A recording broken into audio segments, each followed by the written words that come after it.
우리 함께 찬양하시겠습니다.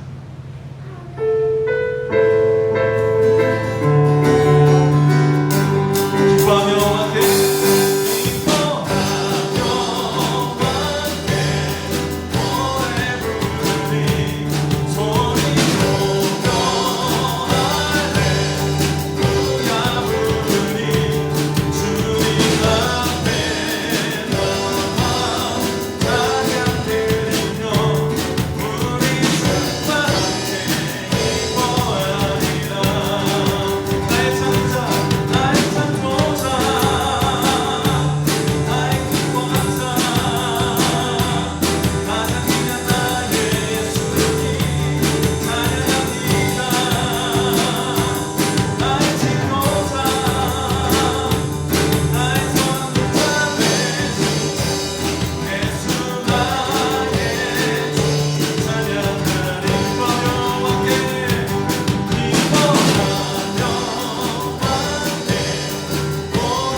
창조주이신 하나님이 우리 하나님이기에 우리는 기대할 수 있습니다.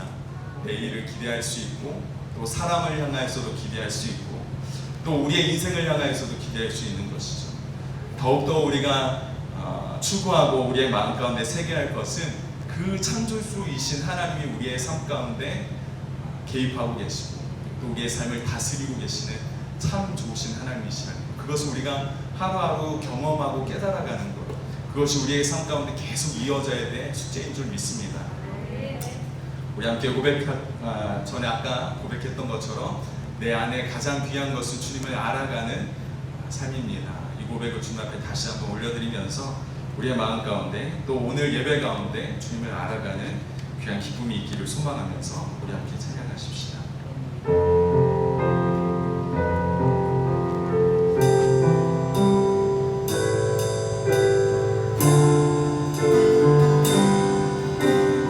우리 함께 고백합니다. 내 안에 가장 귀한 것, 내 안에 가장 귀한 것, 예수를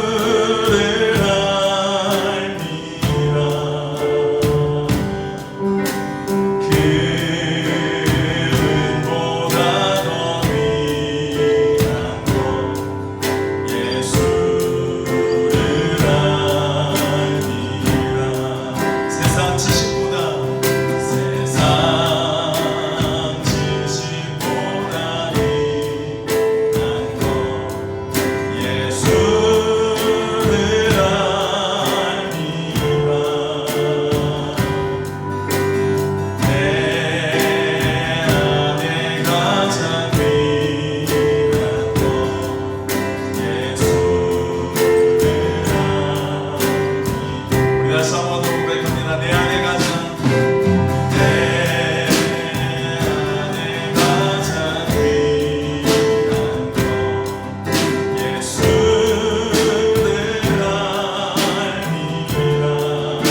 나의 어떤 것보다도 더 귀하고 나의 어떤 것보다도 더 존귀하신 그 주님께서 우리의 예배 가운데 함께 하셔서 은혜를 누리는 이 시간 되게 하여 주옵소서. 주님 품 안에 가득 있는 우리의 삶이 되게 하여 주옵소서. 이 시간 우리 함께 같이 기도하며 나아가시겠습니다. 함께 기도하시겠습니다.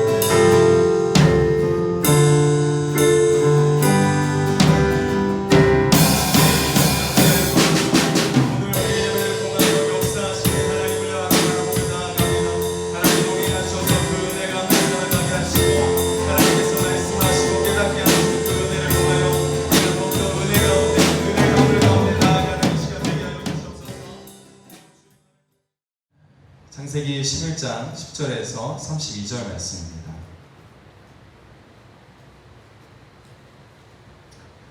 셈의 족보는 이러하니라. 셈은 100세 곧 홍수 후 2년에 아르박삿을 낳았고 아르박삿을 낳은 후에 500년을 지내며 자녀를 낳았으며 아르박삿은 35세에 셀라를 낳았고 셀라를 낳은 후에 403년을 지내며 자녀를 낳았으며 셀라는 30세에 에벨을 낳았고 에벨을 낳은 후에 403년을 지내며 자녀를 낳았으며 에벨은 34세에 벨렉을 낳았고 벨렉을 낳은 후에 430년을 지내며 자녀를 낳았으며 벨렉은 30세에 르우를 낳았고 르우를 낳은 후에 209년을 지내며 자녀를 낳았으며 르우는 32세에 스룩을 낳았고 스룩을 낳은 후에 207년을 지내며 자녀를 낳았으며 스룩은 30세에 나홀을 낳았고 나홀을 낳은 후에 200년을 지내며 자녀를 낳았으며 나홀은 29세에 데라를 낳았고 데라를 낳은 후에 109년을 지내며 자녀를 낳았으며 데라는 70세에 아브람과 나홀과 하란을 낳았더라. 데라의 족보는 이러하니라. 데라는 아브람과 나홀과 하란을 낳고 하란은 그 아비 데라보다 먼저 고향 갈대아인의 우르에서 죽었더라. 아브람과 나홀이 장가 들었으니 아브라함의 아내 이름은 사레며 나홀의 아내 이름은 밀가니 하란의 딸이요 하란은 밀가의 아버지며 또 이스가의 아버지더라. 사라는 임신하지 못함으로 자식이 없었더라.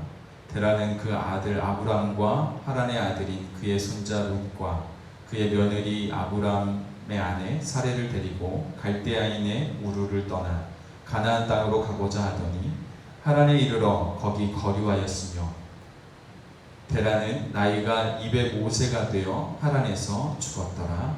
아멘.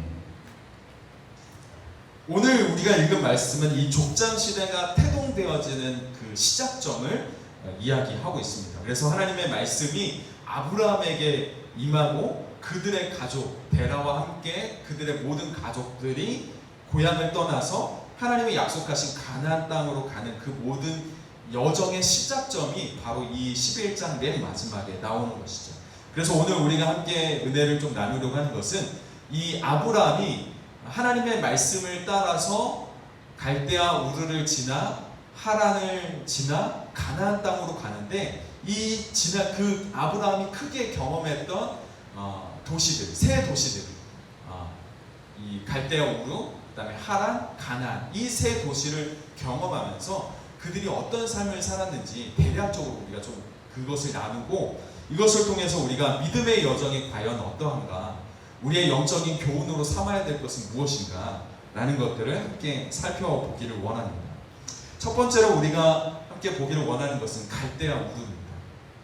갈대아 우르는 당시 그 고대 바벨론 도시 중에 굉장히 이 무역으로, 상업으로 굉장히 활발했던 도시입니다.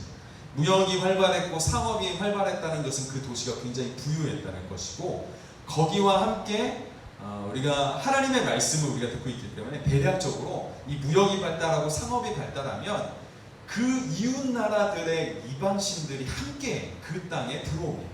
그래서 그 많은 인구들이 거기에 유입되면서 당시 주변에 있었던 많은 이방신들이 그 땅에 들어오게 돼요. 마찬가지 그것을 우리가 상식적으로 이해하게 되면 우르라는 이 도시도 우리가 좀 생각해 볼 수 있어요. 이 우르라는 도시가 굉장히 부유하고 화려하고 당시에 굉장히 번영했던 도시. 우리가 이야기하는 것처럼 뭔가 도시로 나가면 굉장히 사람들도 많고 문명도 발달하고 문화도 발달해서 사람들의 마음이 이렇게 두근두근하는 그런 도시.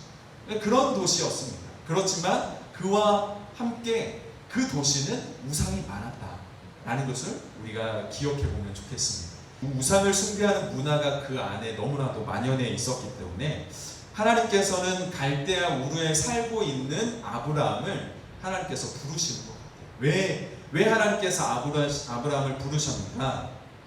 왜 갈대아 우르에서 잘 살고 있는 이 아브라함의 가족을 하나님께서 부르셔서 본토 친척 아비 집을 떠나라고 하셨을까?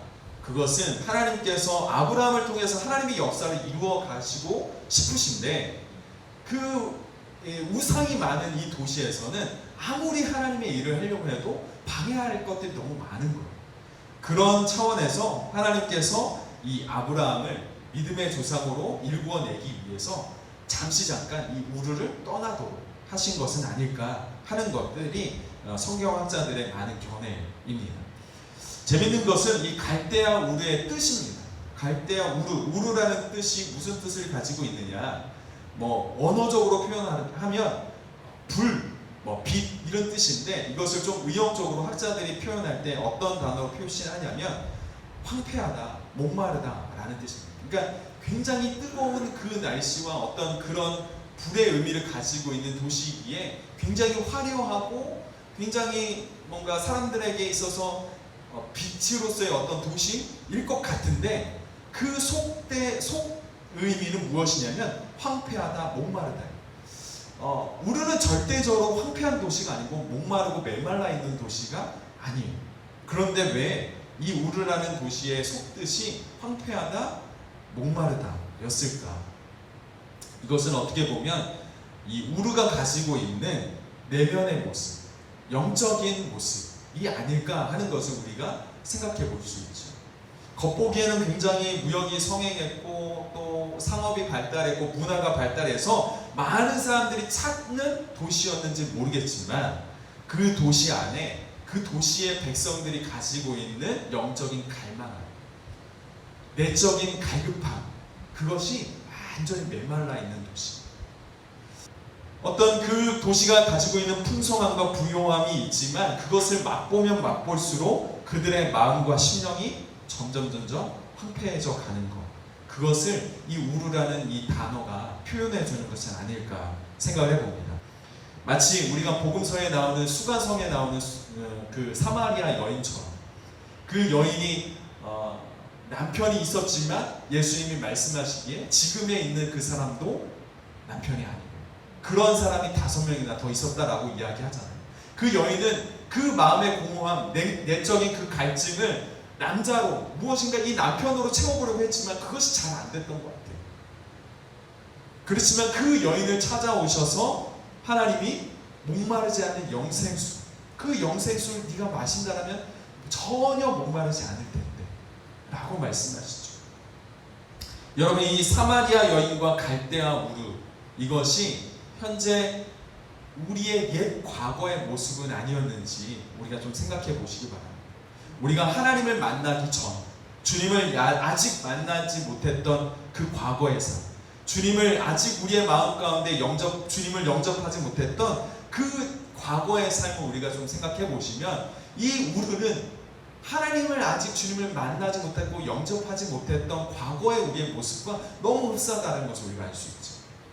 진짜 우리의 삶의 의미를 알지 못하고 인생의 가치를 알지 못하고 어떻게 살아야 될지, 어떤 목적을 이루며 살아야 될지 방황하면서 세상의 것을 채워가면서 그렇게 우리의 마음을 채워봤지만 잘 채워지지 않는 것들, 그런 것들이 우리의 삶 가운데도 있었지 않았습니까?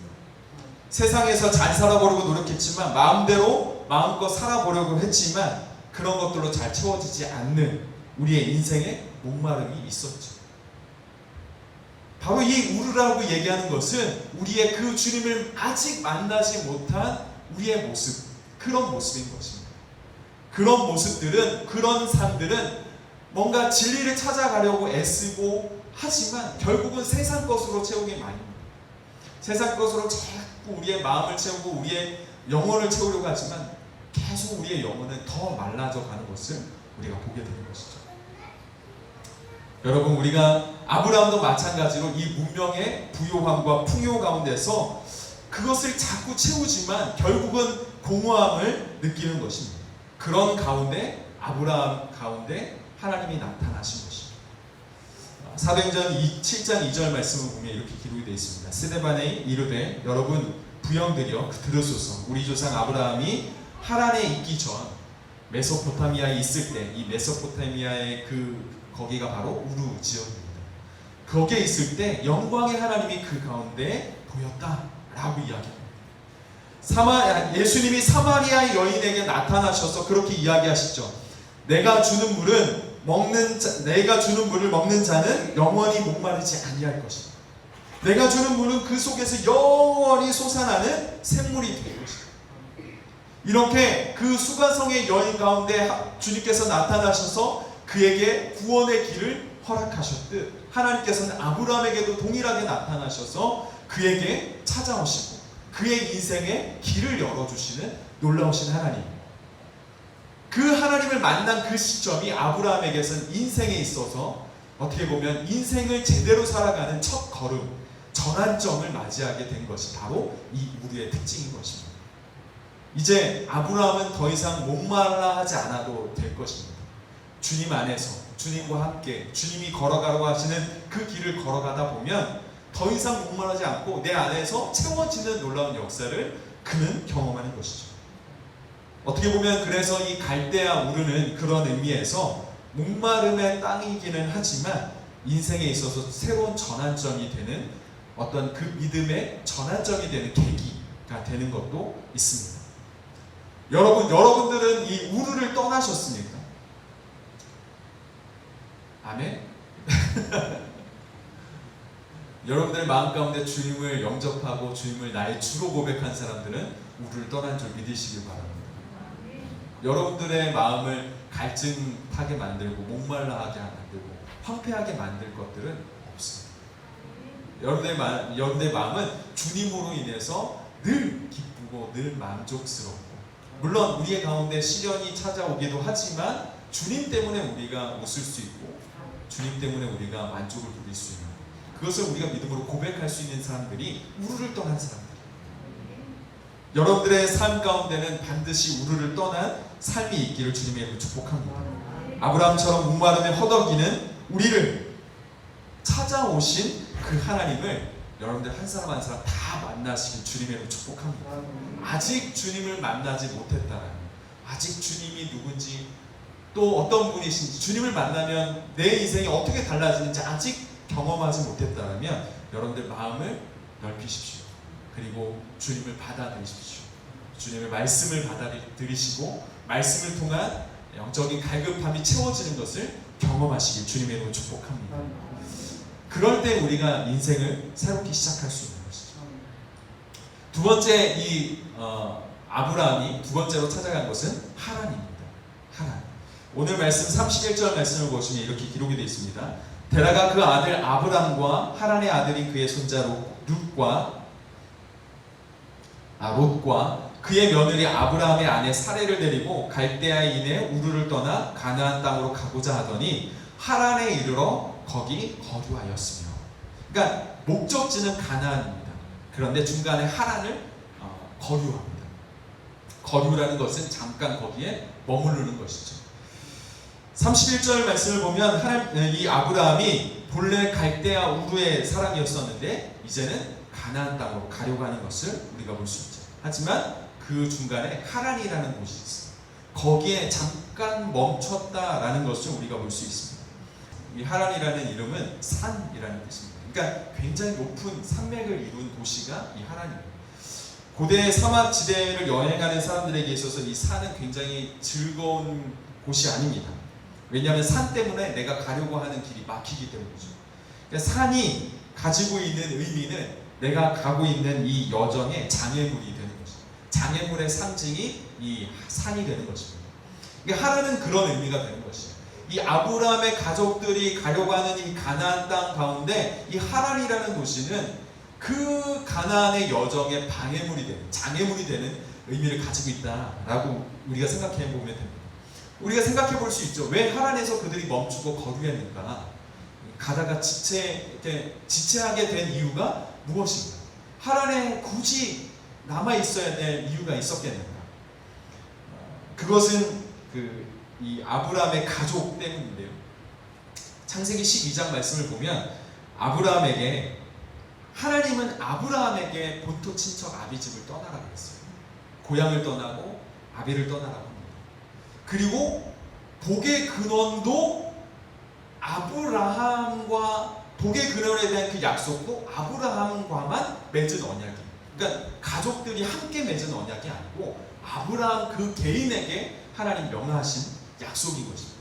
그런데 우르를 떠날 때 그러니까 이 아브라함이 우르를 떠날 때 누구와 같이 떠나요? 가족들과 같이 떠나요.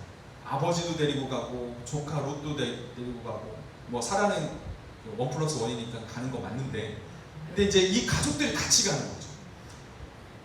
하나님께서 명하신 것은 아브라함인데 아브라함은 이 가족들과 같이 떠납니다. 결국은 이 가족들에게 문제가 생겨서 하란에 멈추게 돼요. 그 이유는 아버지 데라 때문인데 학자들은 이 데라의 건강상의 문제가 분명히 있었을 것이다 라고 이야기합니다. 왜냐하면 사도행전 7장 4절 말씀을 보면 이 아버지가 죽습니다. 아버지 데라가 죽어요. 그러자 아브라함이 행동으로 옮겨요. 아브라함이 갈대아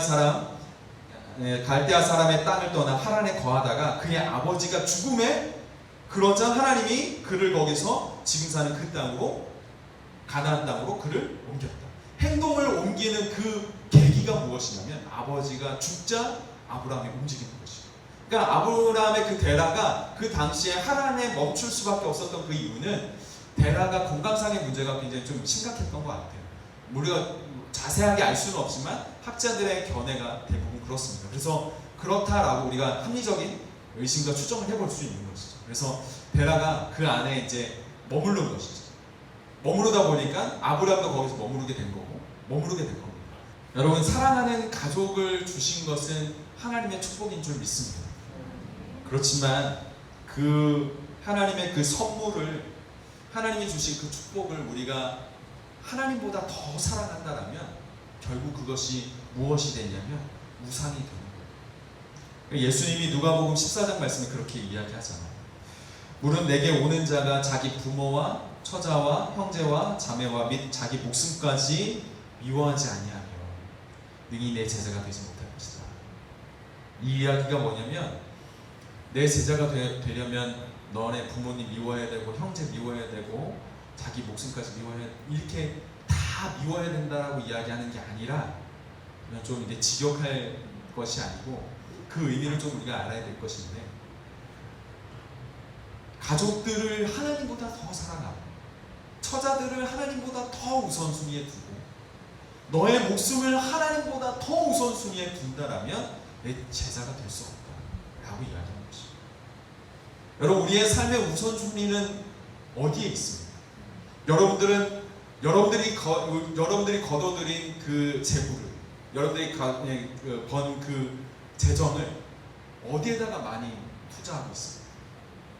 여러분들이 하루의 일과 가운데, 또 일주일의 시간 가운데, 한 달의 시간 가운데 여러분들이 가장 많이 시간을 소요하는 곳은 어디입니까? 물론 우리가 살아가는데 필요한 부분들은 있죠. 그렇지만 짜투리 시간들이 있잖아요. 정말 필요로 하는 어떤 그 시간들 말고, 밥 먹고 자고 하는 그런 시간들 말고, 여러분들의 의지로 쓸 수 있는 짜투리 시간. 회사 가지 말라는 이야기가 아닙니다. 가셔야지. 일하지 말라는 이야기가 아니에요. 여러분들이 쓸 수 있는, 여러분들의 그 의지대로 쓸 수 있는 그 시간들이 있잖아요. 그 시간들 중에서 많이 투자하는 게 뭐냐? 그게 여러분들의 우선순위예요. 여러분들이 마음 가운데 가장 사랑하는 것이 그것이 하나님이어야 하는데 하나님이어야 되는데 이 아브라함은 그것이 아버지였던 것입니다. 가끔은 우리가 하나님의 길을 따라가는 데 있어서 가족들이 방해가 될 수도 있어요. 왜? 우선순위가 바뀌니까. 하나님은 우리를 훈련시키실 때 이 우선순위를 반드시 훈련시키십니다. 그래서 우리가 사랑하는 것, 우리가 하나님보다 더 좋아하는 것, 우리가 하나님보다 더 많은 시간을 투여하는 것, 그것을 하나님께서 결단 내도록 하나님께서 훈련시키실 때가 있어요. 그것을 우리가 순종하지 못하면 그것이 우리에게 시련이 되기도 하고, 그것이 우리에게 시험이 되고 고난이 되는 것이죠. 하지만 여러분, 이 고난을 통해서 여러분들은 하나님의 사람이 되어져가는 그 과정 가운데 있음을 믿으시기를 주님으로 축복합니다. 여러분들의 인생 가운데 하나님보다 더 높아지고 더 자랑하고 더 사랑하는 그것이 있다면 이 시간 내려놓길 바라요. 내가 주인 삼는 모든 것을 내려놓고 우리의 삶의 우선순위를 주님 앞에 두는 아름다운 인생들이 다 되시길 주님을 축복합니다. 마지막으로 볼 것은 가나안입니다. 아브라함이 가나안에 도착해서 들어갔다라는 내용은 창세기 12장 말씀에 나와요. 그러니까 가나안이라는 것은 성경에서 이야기할 때 성경이 가지고 있는 의미는 이 구원과 천국이 가지고 있는 의미가 이 가나안의 상징적인 의미예요. 그러니까 하나님 나라라고 이야기하는 거죠. 우리가 천국이라고 이야기할 때는 죽어서 가는 하나님의 나라로 우리가 생각할지 모르겠지만 그것은 그것만 있는 것이 아니에요. 천국은 다가올 하나님의 나라. 이제 하나님 예수님께서 이제 다시 이 땅 가운데 오셔서 임하실 하나님의 나라도 있지만 이미 온 하나님의 나라도 있는 거죠. 그래서 하나님을 영접하고 주님을 우리의 마음 가운데 영접하고 구원을 받은 하나님의 사람들이 이제는 하나님의 천국 백성으로 살아가는 그 삶 가운데 이미 하나님의 나라의 삶을 누리도록 하나님께서 하나님의 백성들에게 특권을 주신 것이죠. 그것이 천국에 가지고 있는 의미입니다. 우리가 어떻게 보면 그래서 이 가나안이라고 이야기하는 것은 우리의 삶의 목표가 될 수 있는 것이죠. 구원받은 하나님의 백성들이 이루어야 할 믿음의 삶이 바로 이 가나안인 것이죠. 구원을 받았습니다. 가나안 땅에 들어갔다는 것은 구원을 받았다라는 것이에요. 그렇지만 그 가나안에 들어간 것으로 우리가 끝나는 것이 아니잖아요. 이 아브라함이 가나안에 들어간 것으로 그의 인생이 끝난 게 아니잖아요. 그가 가나안 땅에 들어갔지만 가나안 땅에서 이제는 무엇이 일어납니까? 어떻게 살아갈까? 어떻게 하나님의 사람으로서 어떻게 그 가나안 땅에서 살 것인가가 계속 이어지잖아요. 그것은 우리의 삶 가운데도 마찬가지인 것이죠. 이 가나안은 우리의 삶의 목적이고 목표일 수 있습니다. 우리가 들어가는 꼴이 나는 것이 목적일 수 있어요. 그런데 더 중요한 것은 무엇이냐면 가나안 땅에 들어간 것이 문제가 아니라 가나안 땅에 들어가서 어떻게 살 것인가. 구원을 받은 것이 문제가 아니라 구원받은 것은 우리의 인생이 우리의 목적이 끝난 것이 아니라 구원받고 구원받은 자로서 어떻게 살 것이냐. 그것이 우리의 가운데 숙제로 남아져 있는 것이죠. 하나님께서 아브라함을 갈대아 우르에서 부르셨습니다. 그리고 하란을 지나게 하셨어요. 하란을 통해서 무슨 고난이 있었습니다. 방해꾼도 있었습니다. 하지만 그 방해물이 다 고쳐지자 결국은 가나안 땅에 들어가서 살게 됩니다.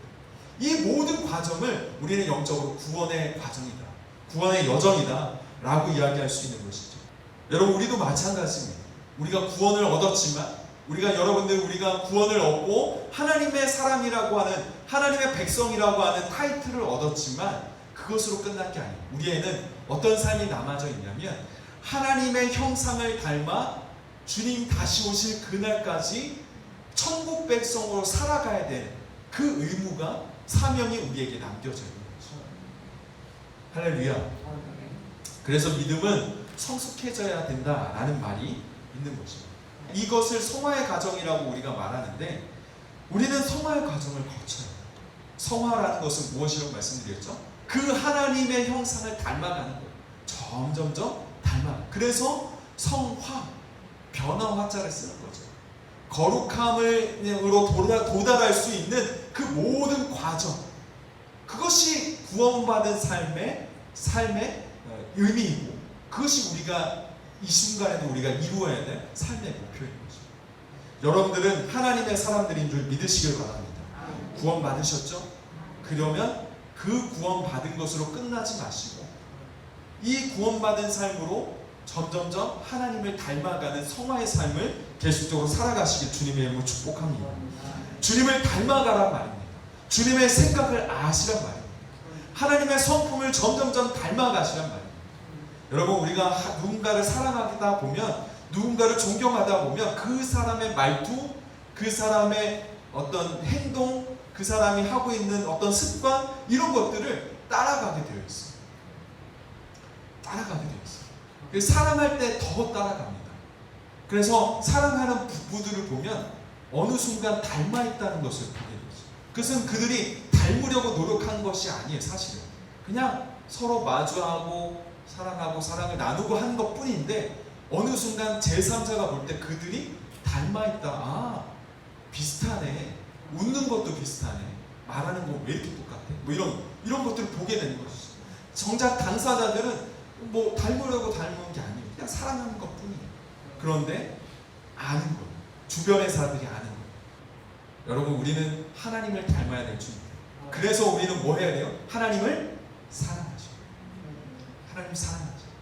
하나님의 마음을 이해하려고 애쓰고, 또 하나님 말씀하신 그 말씀을 마음 가운데 새기려고 노력하고, 주님 안에 늘 우리가 있다 보면 우리는 그렇게 주님을 닮아가게 되어지는 것이죠.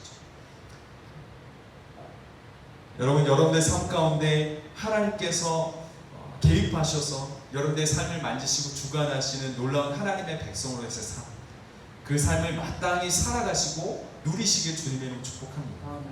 여러분, 처음부터 아브라함이, 야곱이, 이삭이, 바뀌었네요. 아브라함이, 이삭이, 야곱이, 요셉이 처음부터 그가 믿음의 사람이었느냐? 아니, 여러분 이제 창세기 12장부터 보시겠지만 아브라함 이 정도였나? 라고 생각할 정도로 미숙한 사람이었습니다. 그런 과정을 통해서 그 사람들이 믿음의 사람으로 점점점 성장하고 훈련되어진 것이죠. 여러분들은 여러분들의 그 믿음의 과정 가운데 여러분들 어디에 서 계십니까? 아직 우르에 계십니까? 무엇이 진짜인지 가짜인지 분별하지 못해서 방황한 상태로 계속 그렇게 머물러 계십니까? 혹시 하란에 계신가요?